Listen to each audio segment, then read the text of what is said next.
Hi guys. Today we're going to talk about how figurative language improves your writing skills. So not only are we identifying figurative language, but we're talking about why it's important to use in our own writing, and we're going to get a chance to also use it in our writing as well. So here's just some great examples and definitions about why figurative language is important in our writing. So figurative language makes your writing more fun, interesting, and powerful. Instead of just telling facts, it helps your readers to see, feel, and imagine what you are talking about or what you mean. So think of it like adding color and sparkle to your words. Here's some other great examples. It creates a picture in the reader's mind. It helps them visualize. For example, if someone was to write, the moon was a glowing flashlight in the sky, that's way more exciting than just saying, oh, the moon is bright. It also helps to show a lot of feelings and emotions in your writing. It helps to show your passion. For example, you could say, she was as happy as a kid on summer break. So that simile gives a clear picture of just how happy she was, because most of us can relate to how she was feeling, right? And it makes your writing more fun to read. So when you use similes, metaphors, personification, it adds style and it makes your writing stand out. It makes it more creative. It also helps to explain things a lot better. So if you said his voice was like thunder, now you know that it was loud and strong without needing a long, drawn out explanation because you can compare it to thunder and everyone knows how loud and powerful thunder is. So now we're going to take a look at this short little excerpt from a story called Grandma's Garden. So this one has lots of figurative language in it. So I want you to identify the figurative language, but then we're also going to kind of talk about how and why this figurative language helped to enhance her story. It says, the townspeople said that Grandma's flowers were the most exquisite flowers in the entire world. So boom, right there, we have a hyperbole. Were they the most exquisite flowers in the entire world?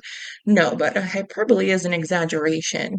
So it helps to kind of just prove the point of just how beautiful her flowers were. It was only once in a blue moon that the flowers did not bloom. Grandpa used to tell me all about her work. He would brag. The rose bushes seemed to spread their petals as visitors passed. The purple petunias sat mocking the irises that were not as colorful as usual. Towering above the other plants, the sunflowers were a fence protecting the geraniums. Now, you might have seen some more figurative language there, but we're just going to talk about the metaphor that says that the sunflowers were a fence protecting the geraniums. So, right there, we know that using that metaphor, the sunflowers were towering over them, that they were taller than them, and that they looked like they were protecting the geraniums. The second paragraph says, stooping to the ground, Grandma would smell the sweet scarlet flowers. When people gawked at her garden, there was little noise, and Grandma would stand as proud as a peacock. So there's a simile, as proud as a peacock. So then you kind of imagine a peacock spreading their wings, and that's just kind of how Grandma was when people would talk about her garden.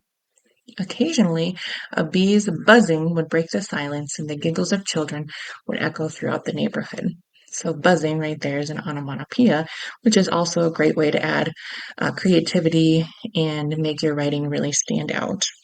Okay, so use this as an example and something to refer back to when you're adding figurative language to your writing. So, that's what we're going to do next. Oops. There we go. So you have your reference sheet and your guided notes that you can go back and look at different types of figurative language, which I know you guys know and we've talked about a lot. And you guys have really been learning about figurative language since probably third grade. So now we're going to use it in our actual opinion writing. So that's going to be your mastery check to come to me and to prove that you know how to use at least two different types of figurative language in your opinion writing. That's going to help your opinion writing be more creative, to stand out, and then to also get your opinion across a lot more because it shows more passion in your writing.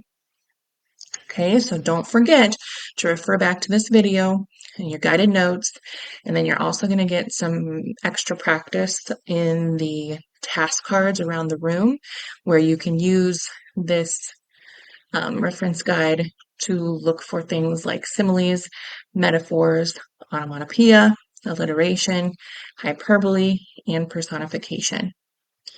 Okay, and as always, see three before me if you need help. Look for people that are ahead of you and might be able to help you around in the classroom too. All right. Thanks, guys.